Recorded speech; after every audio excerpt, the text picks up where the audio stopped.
என்று கர்த்தர் உங்களோடு கூட இன்னைக்கு உங்க இருதயத்துல அந்த இடத்துல உட்கார்ந்து பேச கர்த்தர் ஆசைப்படுகிறார். ஹல்லேலூயா, ஹல்லேலூயா.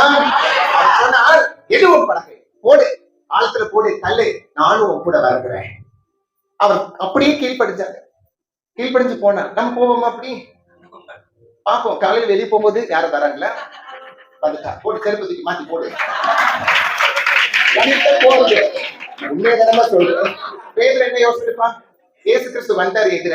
சரி வச்சிரு பாப்பா, சொல்றாரு, வா கூட்டிட்டு போ. ஏன்டி குருபாயி என்னடி ஆச்சு, வாடி போலாம்.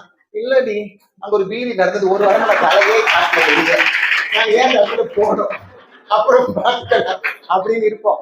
அது எந்த இடத்துல பீதி நடந்தாலும் சரி, அங்க வெறுங்கையோட நம்ம வந்தாலும் சரி, இயேசு கூட வந்துட்டா போதும், அங்க ஒரு பாதுகாப்பு நமக்கு வந்துடும். நம்ம நினைச்ச காரியத்தை கடவுளை ஆசீர்வாதம் மாதிரி தருவா. அதுக்குதான் உங்க வந்த கர்த்தர். அவன் சொல்றான், எனக்கு டயர்டா இருக்குன்னு சொல்லல, என் வெறுமையா வந்தேன்னு சொல்லல. ஒரு நம்ம கோதி இறக்குற ஆள் இருப்பாங்க தெரியல, நம்ம ஒரு கேங்லயே நம்ம ஒரு ஆள் லீடர் இருப்பாங்கல்ல, அவ போனாதான் வேலை செய்யும், படியும். அவ போனாதான் இடத்துல செய்யும். படி, அந்த படிகிற ஆளுக்கே படியலைன்னா எவ்வளவு வெக்ஸா இருப்பாங்க. அதே மாதிரிதான் அந்த ஸ்தானத்துல இருந்தவர் தான் அந்த பேதுரு என்ற ஒரு பெரிய ஊழியக்காரர். அவர் ஊழியக்காரரை பார்க்கல, சாதாரணமா தான் இருந்தார். ஒரு மீன் பிடிக்கிற ஒரு ஆளு தான். இன்னைக்கு என் வலையில 2 மீன் வந்து உள்ளாரா அப்படின்னு காத்துக்கொண்டு இருந்தவருக்கு வெறுமையாய் வந்தது படகு. ஆனா ஆண்டவர் ஏறி உட்கார்ந்த உடனே கீழ்ப்படிச்சா. முதலாவது, நீ மீண்டும் போ, கடலுக்குள்ள போ என்று சொல்லி, இல்ல ஆண்டவரே டயர்டா இருக்கேன் ஏசப்பான்னு சொல்லாம ஆண்டவருடைய வார்த்தைக்கு அவன் கீழ்ப்படிஞ்சு போனான். என்ன நடந்தது தெரியுமா? படகுகள் நிரம்பி நிரம்பி வழிந்தது.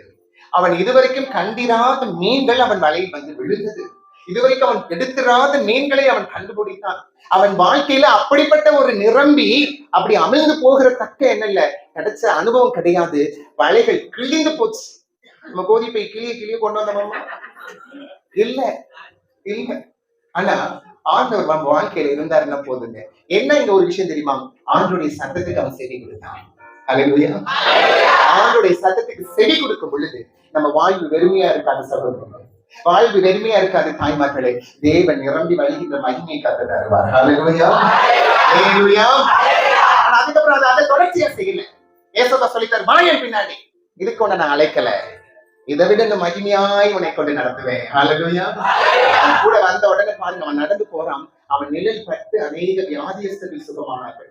அவனுடைய நிழல் பட்டு நிறைய பேருக்கு சுகம் கிடைத்தது.